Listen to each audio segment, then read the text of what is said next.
एक तो राजीव, आप मम्मी जी की बहुत ज्यादा टेंशन लेते हो। आप भले ही जर्मनी में हो, लेकिन मैं यहाँ पर मम्मी जी का बहुत अच्छे से ध्यान रख रही हूँ। मुझे पता है डॉली, आप मम्मी का बहुत ध्यान रखती हो, लेकिन मेरी मम्मी से रोज़ बात होती है। मम्मी बस एक ही बात कहती हैं कि उनके घुटनों में आराम ही नहीं आ रहा है। राजीव, अब मैं इसमें क्या कर सकती हूँ? अगर मम्मी जी के घुटनों में आराम नहीं आ रहा, मैं तो हर महीने मम्मी जी की 15,000 रुपए की दवाई लेके आती हूँ। हाँ राजीव, एक बात और, महीने की 10 तारीख हो गई है, अभी तक आपने 15,000 रुपए ट्रांसफर नहीं किए हैं। जल्दी से कर दो, मैं मम्मी जी की दवाई लेके आ जाऊंगी। ठीक है डॉली, मैं आपको मम्मी के घुटनों की दवाइयों के लिए 15,000 रुपये ट्रांसफ़र कर देता हूँ। लेकिन मैं आपको कितनी बार कह चुका हूँ, मुझे मम्मी की दवाइयों की फ़ोटो तो भेज दो। मेरे यहाँ पे डॉक्टर जानकार हैं, मैं उनको दिखाऊंगा और पूछूंगा ये दवाइयाँ मम्मी के लिए ठीक हैं या नहीं है, क्योंकि आराम तो इन दवाइयों से आ ही नहीं रहा है। अरे राजीव, भेज दूंगी मैं आपको मम्मी जी की दवाइयों की फोटो। दवाइयाँ कहीं भागी जा रही हैं क्या? मैं थोड़ा सा ना काम कर रही थी, फ्री होती ही आपको ना फोटो भेज दूंगी। अब आप ना जल्दी से ना 15,000 रुपये मुझे ट्रांसफर कर दो, मुझे मम्मी जी के घुटनों की दवाइयाँ लेने जानी है। ठीक है डॉली, करता हूँ अभी ट्रांसफ़र आपको 15,000 रुपये। ठीक है राजीव। राजीव तो मेरे पीछे ही पड़ गए हैं, मम्मी जी की दवाइयों की फ़ोटो भेजो। मैं कहाँ से मम्मी जी की दवाइयों की फ़ोटो भेजूँ राजीव को? मैं राजीव से पूरे 15,000 रुपये लेती हूँ मम्मी जी के घुटनों की दवाइयों के लिए। और मम्मी जी की दवाई कितने की आती है? मुश्किल से 5,000 रुपये की। अगर मैंने राजीव को फ़ोटो भेज दी तो राजीव को तो पता चल जाएगा कि मैं पूरे 10,000 रुपये का टाका मार रही हूँ। ये गलती मैं भूल कर भी नहीं कर सकती हूँ। डॉली, हाँ जी मम्मी जी। डॉली, घुटनों की दर्द की वजह से मेरे से ज़्यादा देर किचन में खड़ा नहीं हुआ जाता। बेटा, अब तू खाना बना लिया कर। क्या आपसे खाना नहीं बन पाएगा? मम्मी जी माफ करना, खाना तो मुझसे भी नहीं बन पाएगा, खाना तो आपको ही बनाना पड़ेगा। और ये क्या आप रोज रोज लगा के रखती हो? मेरे घुटनों में दर्द है, घुटनों में दर्द है। आपकी ना उम्र हो गई है, और ये जो आपके घुटनों में दर्द है ना, ये आपकी उम्र की वजह से है। आपको पता भी है, हर महीने राजीव जर्मनी से आपके घुटनों की दवाइयों के लिए पूरे 15,000 रुपए भेजते हैं। और तो और कई बारी 15,000 रुपए भी आपके घुटनों की दवाइयों के लिए कम पड़ जाते हैं, मुझे ऊपर से अपने पैसे डालने पड़ते हैं। डॉली बेटा, मुझे पता है तुम लोग मेरा महंगा इलाज करा रहे हो, लेकिन क्या करूं, कुछ आराम भी तो नहीं आ रहा है। साथ वाली बिमला कह रही थी कोई देसी डॉक्टर है, उनको दिखा लेते हैं, ज़्यादा महंगा नहीं पड़ेगा, बस 1,500 रुपया महीना ही लेगा। गारंटी ले रहा है घुटनों में आराम आ जाएगा। 1-2 महीने उस देसी डॉक्टर से दवाई लेके देख लेते हैं, क्या पता घुटनों में मेरे आराम आ जाए। अरे क्या ये बुढ़िया देसी डॉक्टरों के चक्कर में पड़ रही है? अब अगर ये खुद से ही अपनी दवाइयाँ लाने लगी तो मेरी जो महीने की 10,000 रुपए की इनकम है वो मारी जाएगी। अरे नहीं नहीं मम्मी जी, जहाँ से आपका इलाज चल रहा है वहां से चलने दो। ये देसी डॉक्टर आपके घुटने के दर्द में कुछ नहीं कर सकते हैं। ये ना हो कि अब ये तो आपके एक घुटने में दर्द हो रहा है, देसी दवाइयों से कहीं दूसरे घुटने में भी दर्द शुरू हो जाए। जहाँ से आपकी दवाई चल रही है वहीं से चलने दो। ठीक है बेटा, जैसे तुझे अच्छा लगे।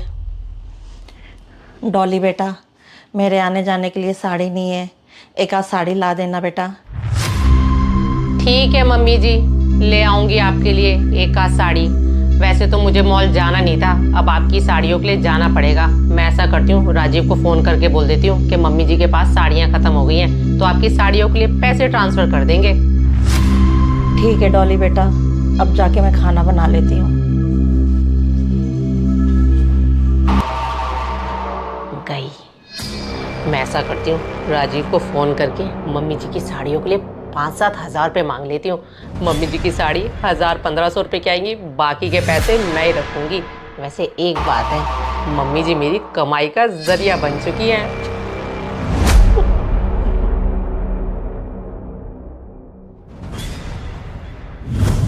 वैसे एक बात है, ब्रांडेड शॉपिंग करके मज़ा बड़ा आता है। बेटा अपनी माँ के लिए पैसे भेजता है, पर बेटे को ये नहीं पता वो पैसे कौन खर्च कर रहा है, उनकी प्यारी बीवी। राजीव ने मम्मी जी की दवाइयों के लिए पूरे 15,000 रुपये भेजे थे, और दवाई आई 5,000 रुपये की। और साड़ियों के लिए 5,000 रुपये भेजे थे, और साड़ी में लेके आई हूँ लोकल 2,000 रुपये की। आज मैंने पूरे 13,000 रुपये का टाका मार लिया है। हाय राम, घुटनों का दर्द रोज बढ़ते ही जा रहा है, अब तो मैं खड़ी भी नहीं हो पाती हूँ ढंग से। ये क्या, सारे गंदे बर्तन पड़े हुए, दरवाजा भी खुला हुआ। ये देखो, मम्मी जी आपका ठीक है, सारे दरवाजे खुले हुए हैं और गंदे बर्तनों से किचन पूरा भरा हुआ है। आपके तो आराम ही खत्म नहीं होते हैं और मैं देखो आपके लिए धक्के खा के आ रही हूँ। डॉली बेटा, मैं बर्तन तो धो रही थी, घुटने में ज़्यादा दर्द हो गया, इसीलिए थोड़ा आराम करने बैठ गई। तो चिंता मत कर, मैं किचन सारा जाके साफ कर दूंगी। ठीक है मम्मी जी, कर लेना किचन साफ। ये देखो मैं आपके लिए क्या क्या लेके आई हूँ। ये है आपके पूरे 15,000 रुपये की दवाई आपके घुटने की। राजीव आपके लिए बड़ी दूर से पैसे भेजते हैं, इन दवाइयों को खा लेना। और ये देखो राजीव ने आपकी साड़ियों के लिए 5,000 रुपये भेजे थे और साड़ियाँ कितने की आई हैं? पूरे 7,000 रुपये की। 2,000 रुपये मैंने अपने पल्ले से डाले हैं। साड़ियाँ बहुत महंगी लेके आई हूँ, अब इन साड़ियों के ब्लाउज बनवाकर पहन लेना। मम्मी जी मैं आपके लिए इतना सोचती हूँ, आप भी मेरे लिए कभी कभार कुछ सोच लिया करो। अपने बेटे को फ़ोन करके बोल दिया करो कि मेरी बहू मेरे पे कितना खर्चा कर देती है। अब जब किचन में जाओगे ना, मेरे लिए गर्मा गर्म चाय बना देना, मेरा सर बड़ा दुख रहा है। ठीक है बहू, पहले मैं किचन साफ कर लूँगी, फिर तेरे लिए चाय बना के ले आऊँगी। वैसे एक बात है, ये बुढ़िया और इसका बेटा एक नंबर की बेवकूफ है। इन दोनों को मैंने पागल बना के रखा हुआ है। राजीव का फोन, वैसे इन माँ बेटों को ना चैन नहीं है। हाँ राजीव। डॉली, मैं आपको फ़ोन कर रहा था, आप मेरा फ़ोन क्यों नहीं उठा रहे थे? राजीव फोन ना पर्स में था, मुझे पता ही नहीं चला आपका फोन कब आया। मम्मी जी के लिए साड़ियाँ और दवाई लेने गई थी और आपने जो पैसे भेजे थे ना वो कम पड़ गए थे, मुझे अपने पल्ले से डालने पड़े।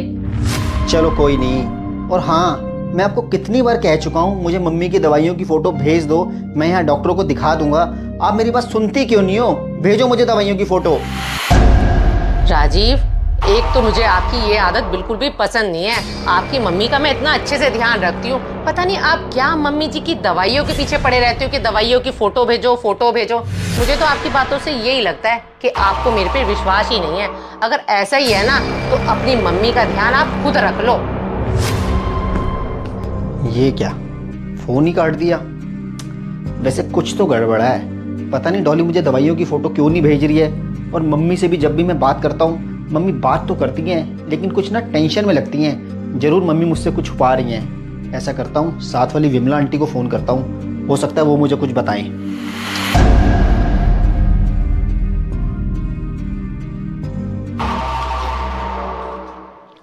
मम्मी जी ये क्या हल्के हल्के हाथों से झाड़ू लगा रहे हो? झाड़ू थोड़ा टाइट टाइट लगाया करो। शुक्र है राजीव का फोन तो आया। हाँ राजीव। डॉली, कहाँ हो आप? राजीव आप मेरी छोड़ो, ये बताओ आप हो कहाँ? कल से आपका फोन ही नहीं लग रहा है। डॉली, मैं यहाँ जर्मनी में हूँ, अपने ऑफिस के काम में बहुत ज़्यादा बिजी था, बस इसलिए फ़ोन नहीं उठा रहा था। आप क्या कर रही हो? मैंने क्या करना राजीव, आपको तो पता ही है, वही घर के काम, सुबह से काम करने में लगी पड़ी हूँ। चलो ठीक है डॉली, रखता हूँ फ़ोन, मैं बाद में करता हूँ आपको। भैया गाड़ी साइड लगा लो बस यहीं। ये क्या, दरवाज़ा खुला पड़ा है? मम्मी। राजीव बेटा तू? राजीव आप? क्यों, मुझे यहाँ अचानक देख के विश्वास नहीं हो रहा है? ऐसी कोई बात नहीं है राजीव, लेकिन मुझे ये बताओ, अभी 2 मिनट पहले आपसे मेरी फोन पर बात हुई है और आप मुझे कह रहे थे कि मैं ऑफिस जा रहा हूँ। आपने मुझसे झूठ क्यों बोला? अच्छा जी, अब झूठे लोगों को भी झूठ से एतराज होने लग गया। अच्छा हुआ मैं अचानक आ गया तो मैंने देख लिया आप मेरी मम्मी को किस हाल में रखती हो। राजीव ऐसी कोई बात नहीं है, आज मेरी तबीयत ठीक नहीं थी इसलिए मैंने मम्मी जी को बोल दिया था झाड़ू लगाने के लिए। अगर आपको मेरी बात पर अब भी यकीन नहीं आ रहा ना, आप खुद ही मम्मी जी से पूछ लो। मैं मम्मी जी से कोई भी घर के काम नहीं करवाती हूँ। मम्मी क्या बताएंगी? मम्मी की हालत तो मैं अपनी आंखों से देख रहा हूँ। और वैसे भी मुझे पड़ोस वाली विमला आंटी ने सब कुछ बता दिया है कि आपने मेरी मम्मी को नौकर बना के रखा हुआ है। डॉली, तुम्हें शर्म आनी चाहिए। मैं वहाँ जर्मनी में कमा रहा हूँ और मैंने आपके सहारे मम्मी को छोड़ा है। मम्मी इसकी बात तो छोड़ो, आप एक बात बताओ, मेरी तो आपसे रोज बात होती है, आपने इसकी सच्चाई मुझे कभी क्यों नहीं बताई? बेटा तो विदेश में अकेला रहता था, मैं नहीं चाहती थी कि यहाँ की सारी बातें बता के तुझे मैं टेंशन दूँ, इसीलिए चुपचाप सहती रहती थी। मम्मी, अब आपको और सहने की ज़रूरत नहीं है। मैं इसके सारे आपको यहाँ नहीं छोड़ सकता। मैं आपको जर्मनी ले जाऊँगा। डॉली, अब आप अपना सामान पैक करो और निकल जाओ यहाँ से। राजीव, आप मुझे इस घर से मत निकालो। माना मुझसे गलती हो गई है, पर मैं आपसे वादा करती हूँ आज के बाद से मैं आपको कभी भी शिकायत का मौका नहीं दूंगी। नहीं डॉली, अब मैं आपको एक मौका और नहीं दे सकता हूँ। मुझे पता है इंसान की फितरत कभी नहीं बदलती है। अब तुम यहाँ से चली जाओ बस। नहीं नहीं राजीव, ऐसा मत बोलो।